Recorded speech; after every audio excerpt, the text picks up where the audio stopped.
Olá, bom dia. Eu estou aqui, estamos aqui com Andréa Bergamaschi, do Todos pela Educação, e Maria Amabile Mansutti, do SEMPEC. Muitíssimo obrigado por vocês voltarem aqui ao Estúdio Univesp. E hoje nós vamos tratar de um assunto que inclusive já falamos em algumas outras conversas que tivemos, que é o ensino médio, que é a educação em tempo integral, a educação infantil e a creche, mas com um foco no censo escolar que foi recentemente divulgado pelo MEC, isso foi nesse mês de março, e ele trouxe dados importantes aí em relação ao ensino médio e à educação em tempo integral principalmente. Eu queria primeiro perguntar para vocês o que vocês acham que significam esses dados. O ensino médio, por exemplo, as matrículas regrediram, né? E a educação em tempo integral a gente teve um crescimento muito grande. Eu queria que começasse pela Andréa. Bom, no caso, acho que começo então pela educação integral, que foi a boa notícia, né? Começar pelas boas notícias. Começar pelas boas notícias. Acho que, de fato, o aumento de matrículas na educação integral foi um ponto bastante positivo. A gente percebe a importância e a procura por uma educação integral em regiões onde ela, de fato, tem um impacto muito importante no desenvolvimento do aluno, que é a região norte, nordeste, por exemplo, que foram as que apresentaram o maior acréscimo, né, número de matrículas. Agora, tem toda uma discussão, que acho que a gente não vai deixar de falar aqui também, de que educação integral é essa que a gente está falando, né? Efetivamente, o que o aluno está aprendendo, qual é o currículo, quais são os espaços onde ele está estudando. Então, tem toda uma discussão aí do conceito dessa educação integral que precisa ser também feita, né? Mas, de qualquer forma, eu acho que é um ponto importante, sim. Tem uma meta bastante viável, aparentemente, no próprio Plano Nacional de Educação, de 25% das matrículas nos próximos 10 anos, né, a partir da aprovação do plano. Então, acho que esse é um ponto que a gente parece estar aí no caminho certo. Em relação ao ensino médio, o censo mostrou aquilo que a gente sabe, né? Quem está trabalhando com educação, quem está na escola, quem está estudando, os acadêmicos, enfim, a gente tem visto essa dificuldade que o Brasil atravessa, né, com relação ao ensino médio. A gente não está conseguindo garantir a transição, mais do que manter o aluno no ensino médio, a gente não consegue garantir essa transição dele do fundamental para o ensino médio, né? Então, as taxas de evasão são muito altas, a gente perde o aluno aí, e aquele aluno que também chega no ensino médio não fica, né? Então, essa é uma discussão que a gente também precisa ter. Que ensino médio é esse, né? Como é que a gente transforma esse ensino médio numa fase, numa etapa escolar mais relevante para esse aluno do século XXI? Bom, Maria Amabile, a gente, numa entrevista que tivemos recentemente, eu lembro até de você dizendo para mim que educação em tempo integral, como a Andréa disse agora, não é só o tempo, né? Eu queria que você repetisse isso, que é importante, este, né? A grande questão da educação integral. Quer dizer, a gente comemora aí o aumento da procura pela educação integral, mas aí tem um alerta que é o que a gente entende por educação integral. Quer dizer, a gente tem acompanhado os modelos de implantação nos municípios e, digamos assim, o jeito talvez mais rápido de fazer, não sei nem se é o mais fácil, é ampliar o tempo, certo? Que é o que vem acontecendo e é o que, às vezes, até a população que hoje já está mais conscientizada do direito da educação integral, ela talvez ainda esteja presa nessa ideia. E isso a gente, quer dizer, se a gente for por aí, eu acho que é um problema sério, porque a questão da educação integral é ampliar as oportunidades de aprendizagem, garantir uma aprendizagem de qualidade. Então, você tem que... não é a questão do tempo. Quer dizer, como o pessoal diz, você fazer mais um pouco do que a escola já faz, isso não vai resolver, porque nós temos os indicadores que mostram que hoje a escola ela tem problemas na questão da aprendizagem. Então, eu acho que é um grande alerta a gente poder acompanhar quais são os modelos. Esses modelos, existem muitas experiências sendo feitas pelo Brasil, por prefeituras, mas nós não temos ainda uma avaliação mais consistente dessas experiências.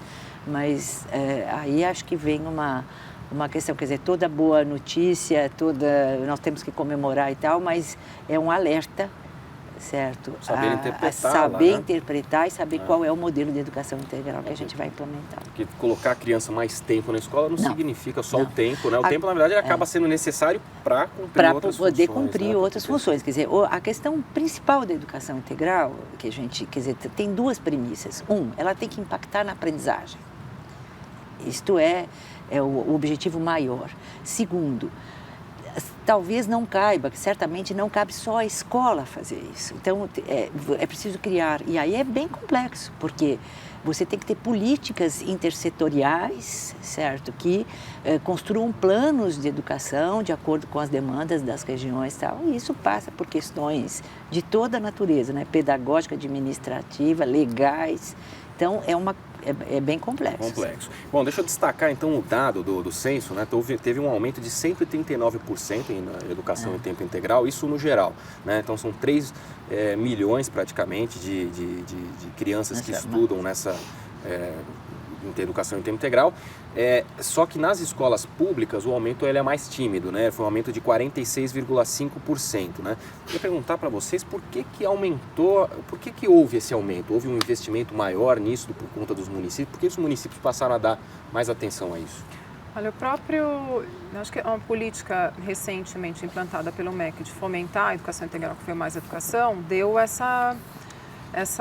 esse empurrão, né? Quer dizer, veio uma diretriz muito clara do governo federal nesse sentido, né? De que a gente quer agora priorizar uma educação, ainda aparece no próprio Plano Nacional de Educação uma educação em tempo integral, né? Que é isso que a Amabile está comentando. A gente precisa dessa discussão, né? A gente não está falando só da educação em tempo integral, mas de alguma forma é o que tem fomentado os municípios e os estados a buscarem essa modalidade. E a questão que eu acho que é importante de se colocar é que a partir do momento em que essa política foi lançada, a demanda, né, ela foi muito alta. Quer dizer, os municípios têm procurado isso, os estados têm procurado isso por vários motivos, seja por uma questão de oferecer para aquele aluno que está em maior vulnerabilidade uma oportunidade de ficar na escola, seja porque de fato existe um projeto pedagógico intencional, né, para aquele desenvolvimento integral da criança. Mas existe, isso está bastante claro na comunidade escolar, uma demanda por essa educação mais plena ou um tempo prolongado. Né? Deixa eu só entender uma coisa, o Mais Educação ele é financiado pelo próprio governo federal, no caso, né? Então, o estado ou o município que tem interesse em que a sua escola tenha isso, ele vai demandar isso. Ele recebe o recurso e ele organiza um plano de trabalho, né? Tá. A partir de algumas orientações também que ele apresenta uma proposta, né, uma proposta pedagógica, aplica e ele recebe o recurso para desenvolver isso no seu município, no seu estado. E é fácil ter o Mais Educação ou existe uma certa fila, um certo, digamos assim, uma demanda maior do que a oferta? Olha, eu não saberia te dizer como é que está o processo com relação aos processos burocráticos do MEC, mas é um procedimento como os outros procedimentos de acesso a recursos públicos, a recursos da educação. Né? Então, isso tem diretrizes bastante no site do próprio Ministério da Educação, na coordenação de educação integral, existem orientações bastante claras com relação a isso. Eu não sei como é que está em termos de prazos, etc. Ele pode entrar e... Sem dúvida. O que de fato acontece, Fábio, é que eu acho que talvez não com relação à educação integral, porque a gente viu justamente essa demanda, esse incremento tão grande. Mas algumas vezes os estados e municípios não sabem desses apoios, né, em termos de recursos. Mas no caso da educação integral, isso provavelmente não está acontecendo porque a demanda foi bastante alta, né? E nas escolas particulares, a gente vê também houve um crescimento grande também, né? Houve um crescimento e aí, quer dizer, isso vem responder a uma necessidade da população hoje das famílias que trabalham e ter mais tempo na escola, que é um problema. Inclusive, tem uma pesquisa que foi feita pelo Datafolha, pela Fundação Itaú Social, ano passado, o ano retrasado, e mostra exatamente isso, que a classe média, por exemplo, ela procura muito para resolver um problema de ordem bem pessoal, que é onde deixar os filhos, a questão da violência, o trânsito, tudo mais, certo? Então, é menor, mas quer dizer, já começa a entrar. Porque a questão da educação integral, quer dizer, ela é irreversível para nós, porque o Brasil está atrasado em relação a isso, muito.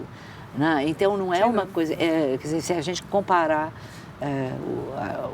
as horas de escola que nós temos no país, tal, nós somos um dos poucos países do mundo que tem 4 ou 5 horas. Na verdade, nem as horas do ensino regular a gente consegue. Do ensino regular a gente tem. Né? Então, essa é uma questão assim que se arrasta para nós. E agora ela tomou um fôlego. Já existe uma certa conscientização da população. Né? Essa pesquisa mostra, por exemplo, que o pessoal de classe média ou de baixa renda acha que a educação integral é importante, por uma razão para uns, por outra para outros, mas eu acho que isso hoje está na sociedade, como reivindicação, como uma questão de direito, começa por aí. E é irreversível mesmo, nós vamos ter que atender cada vez mais. Essa meta dos 25% no Plano Nacional, provavelmente a gente vai passar isso. Aliás, o Mais Educação já está ultrapassando a meta, isso. Né? Ele mesmo já, o programa ele já está além das metas. E daí a importância ainda maior se discutir que educação integral é essa, né? Porque acho que essa é a maior preocupação, de não se só estender tempos e repetir. Agora, o Mais Educação é isso, é o recurso que vai com algumas orientações, quer dizer, embora seja extremamente importante como uma ação, quer dizer, para realmente, efetivamente implantar a educação integral no Brasil, vai ter que ser uma política mais abrangente. Mais abrangente, que inclusive o próprio PNE tende a dar direcionamentos. Tem as metas. Passa por construção de novos espaços, como a Mabile comentou. Passa por formação de professor, né? Porque o professor que trabalha com a educação integral, ele não necessariamente vai ter a mesma formação desse professor que vai estar ali nas 4 horas do ensino regular, na matemática, no português. Então, que formação é essa? Em que espaço? Né? Qual é o currículo? Então, tem uma discussão de conteúdo, de formato, que a gente precisa acontecer, já está acontecendo em vários espaços, mas precisa acontecer, acho que de uma forma mais orientada até pelo próprio Ministério da Educação nesse sentido. Né? Gente, vamos destacar então um pouquinho agora, a gente falando dessa coisa boa da ampliação da educação em tempo integral, mas tem a questão da diminuição de matrículas. Isso não aconteceu só no ensino médio. No geral, na educação, o censo da educação de 2013, ele diz que as matrículas da educação básica tiveram uma diminuição de 1%. Então, na verdade, foi de 50 milhões, 50,5 em 2012, para perto de 50 milhões em 2013, né? Sendo que nos anos finais do ensino fundamental, houve uma diminuição de 2,8%. Como explicar essa diminuição? Bom, a explicação que está sendo dada é o fator demográfico, né? E realmente e o fluxo. Só que aí já tem alguns problemas, porque se o ensino fundamental, que você tem um melhor fluxo, isso deveria ter sido caminhado para o ensino médio e você teria um incremento no ensino médio. Quer dizer, ao não ter isso, o que você pode até ter melhorado o fluxo no ensino fundamental, mas os alunos estão saindo. A gente está perdendo no final. Nós estamos perdendo. Então, e aí começam as questões do ensino médio. Você tem um gargalo já no primeiro ano do ensino médio, 30% de reprovação, né, que é o dado que aparece no censo. Quer dizer, aí quem teve a iniciativa já no primeiro ano é cortado. Quer dizer, a gente fala de um gargalo do ensino médio, mas na verdade os anos finais do ensino fundamental. A gente está perdendo a gente não está conseguindo garantir, né, essa passagem dos alunos do fundamental para o ensino médio. Então, tem problemas que desembocam nos anos finais do ensino fundamental, ali no 8º, no 9º ano, que são, obviamente, problemas que já vêm acontecendo, vão sendo acumulados, né, de aprendizagem. Mas essa fase, justamente de transição, a gente não está conseguindo garantir aí por uma série de motivos, pelos próprios problemas do ensino fundamental do final dos anos, do ensino fundamental. Acho que pelo próprio momento do aluno, né, que é uma fase de vida bastante, enfim, todo mundo entrando na adolescência, a escola tem que de fato ser bastante relevante, né? Tem questões socioeconômicas, muitos desses alunos estão começando a trabalhar antes do tempo, né? E a gente sabe que isso ainda é uma realidade no Brasil. E é o ensino médio que é o problema, enfim, é o grande vilão aí nesse sentido. Né? Qual desses problemas? Não, diga. Não, tem um problema que a gente tem estudado bastante, que é um problema que está no ensino fundamental, que ele está represando milhões de alunos. É da ordem de 3 milhões de alunos que deveriam estar no ensino médio, que é a faixa dos 15 aos 17, que parece que diminuiu um pouquinho, mas não muito. Porque se era, em 2010 ela era da ordem de 3 milhões, quer dizer, agora, mesmo que tenha aí com a questão demográfica, ela ainda é da ordem de milhões. Isso está represado no ensino fundamental, deveria estar no médio. Está na idade errada, que é o aluno que ficou retido. Então, você teria que ter uma política, e não dá para você teria que ter uma ação, uma política para este grupo que é imenso dentro do ensino fundamental. Não dá para você tratar da mesma forma como você trata as questões do ensino fundamental para crianças e adolescentes de 13, 14 anos, quando estão no término do ensino fundamental. Então, e fora disso, você tem mais 1 milhão e tanto, 1.700.000, 1.800.000, que não estão estudando nessa faixa. Então, você tem o que está no ensino fundamental sendo mesmo, reprovado lá quando tem a iniciativa de ir, mas você tem toda essa... A geração neném, né? Não está estudando, não está trabalhando. E você tem toda essa fato, faixa que é da ordem de 5 milhões de jovens com a idade do ensino médio que estão ou presos lá no ensino fundamental ou estão fora. Quer dizer, que chegam a quase metade dos jovens quase metade. ou deveriam ou que estão ainda no ensino fundamental ou que evadiram, né? Ou que não estão mais na... Agora, no seu ponto de vista, Maria Amábile, essas modificações que acontecem nessa transição para o ensino médio, porque a gente tem as características do ensino médio, as características do aluno, mas o que a escola oferece, por exemplo, tem um currículo que sempre foi muito criticado, que é um currículo que tem muitas disciplinas, né? Mas aí você também tem uma questão, por exemplo, do que garante esse fluxo até o final do ensino fundamental é a progressão continuada. Quando chega no ensino médio, você começa a ter uma retenção, digamos assim, muda um pouco para o aluno. O que, na verdade, na sua opinião, é preponderante nesse ponto? Eu acho que é preponderante a questão do significado mesmo para os alunos. Porque eu acho que tem uma questão a considerar no ensino médio que muda, que é assim, a decisão de não continuar, certo, é do próprio aluno. Nas classes populares, na escola pública, não é mais a família que orienta, é o aluno que escolhe se ele vai continuar ou não. E aí eu acho que é uma outra questão, de uma outra ordem que a gente tem que discutir. Qual é o significado dessa escola para esse aluno que decide que não vai continuar? Tem pesquisa, tem uma pesquisa do Sebrae aí com a Fundação Vitor Tivita, do ano de 2012 e tal, que mostra que justamente foi pesquisar lá os alunos das camadas mais populares, certo? Qual é e alunos que já estiveram no ensino médio. Eles dizem claramente que é uma questão do significado. Então, aí vai tudo, é currículo, é metodologia. Eles dizem que não tem tecnologia lá, tecnologia que até de alguma forma eles têm algum acesso fora da escola. E eu acho que a questão da identidade do ensino médio, que é um grande problema e é histórico, né? Se o ensino médio prepara para o vestibular e a universidade ou se ele prepara ou ele é técnico. É uma questão nem só brasileira, nem só brasileira. Mas isso é muito complicado, porque esta falta de identidade, ela também ela não orienta o aluno. Quer dizer, um aluno vai fazer exatamente porque ele não sabe bem. Quer dizer, esta questão da identidade lá, ela é um reflexo na decisão do aluno. Então, eu acho que é a questão do significado. Para mim, é mais do que o problema da aprovação, da mudança e tal. É a questão da intencionalidade mesmo e da falta a questão da identidade do ensino médio que está muito comprometida. Não orienta ninguém. Quer dizer, você já tem... Se você tem um aluno da escola pública que já tem uma série de questões aí adversas na hora de fazer essa passagem, aí você tem um ensino que não tem identidade...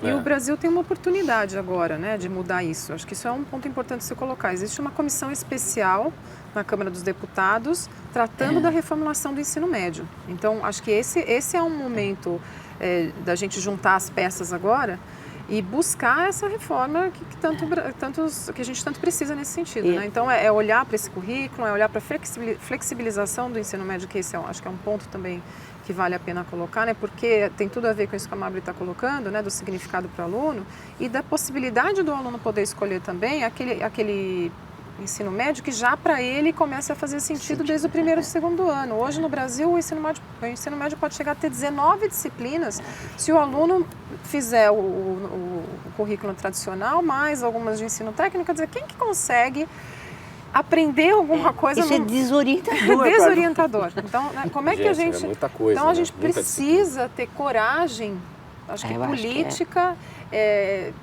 ideológica, mais do que política até. Eu acho que o Brasil precisa de coragem ideológica, porque essa discussão é quase ideológica, né, nos ambientes em que a gente circula, de que tipo de ensino médio faz sentido para o jovem brasileiro hoje. Né? E tomar essa decisão de se flexibilizar, de possibilitar que ele escolha as matérias, de possibilitar que ele possa começar a fazer um trabalho, enfim, modelo SESI enfim, Senai, né, um modelo em que ele já comece a colocar em prática. O Brasil tem uma coisa que eu acho que é tão interessante quando a gente compara. A gente tem um preconceito muito grande com relação às profissões técnicas, né? A fazer um colegial. Na minha época tinha colegial técnico, né? Assim, hoje o menino que vai fazer um Senai, pessoal, né? Então, quer dizer, nos outros países, aquele que a gente admira, Inglaterra, Estados Unidos, tem poxa, modelos de ensino profissional, de ensino médio técnico, né? E não tem problema nenhum você sair sem fazer uma universidade.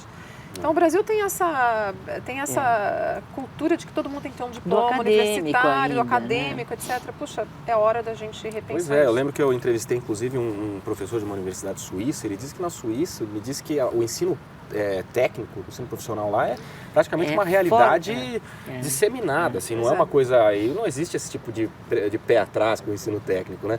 Agora, esse negócio dessa comissão que você disse, André, existem parlamentares que não só eles não querem repensar esse currículo, como às vezes eles propõem criação de novas disciplinas, né? Por que isso acontece? Olha, às vezes vem uma disciplina de, sei lá, educação no trânsito, eu né? acho porque é muito assim, você vê sempre tudo muito de uma forma fragmentada. Na verdade, gente, tem que ter políticas consistentes para isso. Então, o que você vê na educação são ações boas, bem intencionadas, até boas ações, mas você ainda precisaria ter uma definição de uma política, de uma ordem mais geral, para brecar esse tipo de coisa.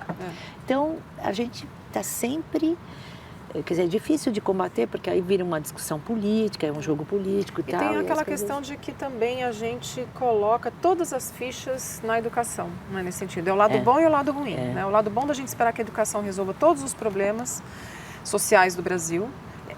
Ela, de fato, tem o potencial, né, para resolver todos os problemas sociais, mas não é criando uma matéria a mais de educação no trânsito, cidadania, etc., que a gente vai conseguir isso. Né? Essas habilidades, esses conhecimentos, conteúdos, a gente entende que eles têm que ser transversalmente desenvolvidos ao longo do currículo. Né? Você não aprende esse cidadão só fazendo uma... Não, você aprende isso quando você está aprendendo meio ambiente, quando você está aprendendo biologia, geografia, história. Quer dizer, isso acontece de forma transversal nos outros currículos. Então, assim, em suma, a gente teria que ter mais flexibilização, ou seja, mais autonomia para o aluno escolher as coisas que lhe interessam, as coisas que ele vai Acho que desenvolver. modelos muito bem definidos que ele pudesse escolher. Modelos e um currículo que seja relevante. Que seja relevante. Mas tudo isso na flexibilização já acaba acontecendo, né? Acaba sendo aquela mudança que starta, que inicia as outras, né? Nesse sentido. Então aí você precisa pensar num novo currículo, você precisa pensar num novo modelo, metodologias, né? Que isso que a Amabile comentou, isso também é muito importante, né? Esse aluno do século XXI hoje, ele chega na sala de aula com outro perfil. Aliás, desde o fundamental, não só o ensino médio, né? Ele tem muito mais acesso à informação. É claro, a gente está generalizando o Brasil, a gente sabe que tem vários Brasis dentro do Brasil, mas de forma geral, hoje é um aluno completamente diferente. Então, essa escola também tem que se adaptar em termos de metodologias de ensino. Né? Então... Gente, vocês falaram André, você falou da educação profissional e tal, mas houve um aumento de educação profissional no Brasil também em relação ao censo de 780 mil matrículas para 1,44 milhão de matrículas, né? Então, houve acho que também agora, até próprias iniciativas do próprio governo federal também, para que isso aconteça, aqui no estado de São Paulo também, né? Então, tem se cadastrado escolas, entidades que proporcionam algum tipo de curso para atender a demanda que tem. Agora eu queria falar um pouco sobre as creches e educação infantil, que isso também foi contemplado nesse censo de educação básica, obviamente. E falando de creche, houve um aumento de 7,5%, né? E a gente pensando de 2007 a 2013, houve um aumento bastante razoável, de 72,8%, quase 73% de acréscimo de atendimento de creche. Aqui a gente sabe que na cidade de São Paulo a gente já está com muitos problemas, né? Quase 100 mil crianças esperando, né? Mas qual que é a sua avaliação sobre isso, André? A avaliação é positiva, eu acho que, de novo, a demanda está aí, né? As famílias pedem creche, talvez ainda pelo motivo, enfim, de necessidade de ter onde deixar a criança, etc. Mas acho que é importante a gente lembrar que a creche, a educação infantil, isso é um direito da criança, né? Isso também vai, agora a partir de 2016, a própria educação infantil se tornando obrigatória, a creche também vai se tornar em algum momento, né? A gente sabe que esse é o caminho natural, vários estudos mostram, tanto no Brasil quanto fora daqui, de que tanto a creche quanto a educação infantil eles são importantíssimos para a criança, para o desempenho da criança no fundamental e no ensino médio. Então, tudo isso e desenvolvimento de outras habilidades, né? Não só aquelas da escola, mas as habilidades de socialização, colaboração, autonomia, enfim, tudo isso começa desde cedo. Então, eu acho que isso é muito positivo nesse sentido, mas existe uma demanda reprimida, que não é só São Paulo, é Brasil, né?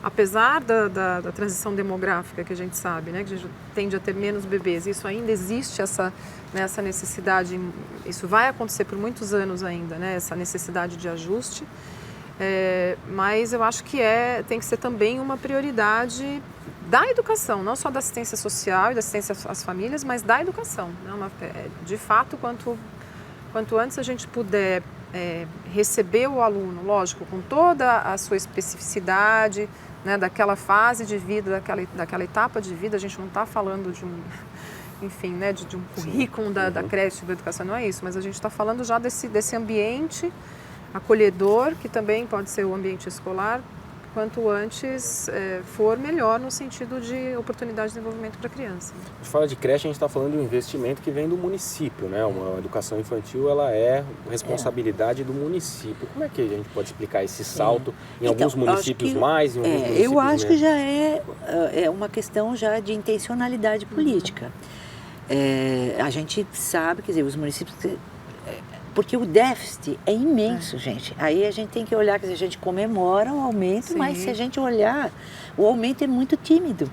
Nós devemos estar numa faixa de 30% mais ou menos de atendimento agora, com os dados de 2000, do último censo, quando deveríamos estar em 50%, era a meta do plano. Então, eu acho que existe uma intencionalidade mesmo, eu acho que os municípios estão se organizando para ampliar o atendimento, mas ainda é pequeno. Agora, já é intencionalidade mesmo, quer dizer, não é por acaso. Eu acho que atender a uma demanda que aí está latente, gritante, certo, no país todo, e já é um reflexo disso. Agora, é bem tímido. E a partir de 2016, a educação infantil, 4 e 5 anos, vai ser obrigatória. Obrigatória. Então, os municípios têm aí mais 2 anos, basicamente, para se adaptarem, para dar conta dessa demanda. Porque hoje é só atender a demanda quando ela acontece. A partir de 2016 é obrigatória a oferta. Então, ali, de fato, a gente vai precisar, nesses próximos 2 anos, ter uma aceleração aí para dar conta disso. Porque... Acho que você está dizendo, essa obrigatoriedade, inclusive, vale até para o ensino médio, né? Que a educação básica, ela fica fácil tanto para os mais jovens quanto para os adolescentes que estão chegando lá. É a emenda constitucional 59, né? De 2009, que mudou a obrigatoriedade, quer dizer, ampliou a educação básica, que era de 6 a 14 anos, para de 4 a 17 anos. Então, pegou a educação infantil e ensino médio. Tá, agora, a educação infantil, ela era nesse ponto de falta dessa dificuldade, alguns municípios tentando investir. Agora, tem que haver um remanejamento do orçamento, imagino, do próprio gestor municipal para atender Sem dúvida, por isso quem está atendendo é quem tem mais recursos, né? Bom, que a gente vê São Paulo é uma cidade que tem o maior orçamento de município do Brasil, mas não consegue atender, tem uma fila de quase 100 mil crianças, né? Isso, na verdade, vocês entendem como um investimento que não foi feito por um determinado tempo e agora está se correndo atrás? Eu acho que agora está correndo atrás, porque eu acho que a demanda é forte, a necessidade hoje ela é gritante. E o foco anterior acho que estava justamente naquilo que era obrigatório, educação básica, né? Que era de 6 a 14 anos. E de fato, se a gente considerar que nos últimos 20 anos a gente trabalhou muito fortemente na questão da inclusão, né? 20, 25 anos, o foco aconteceu naquela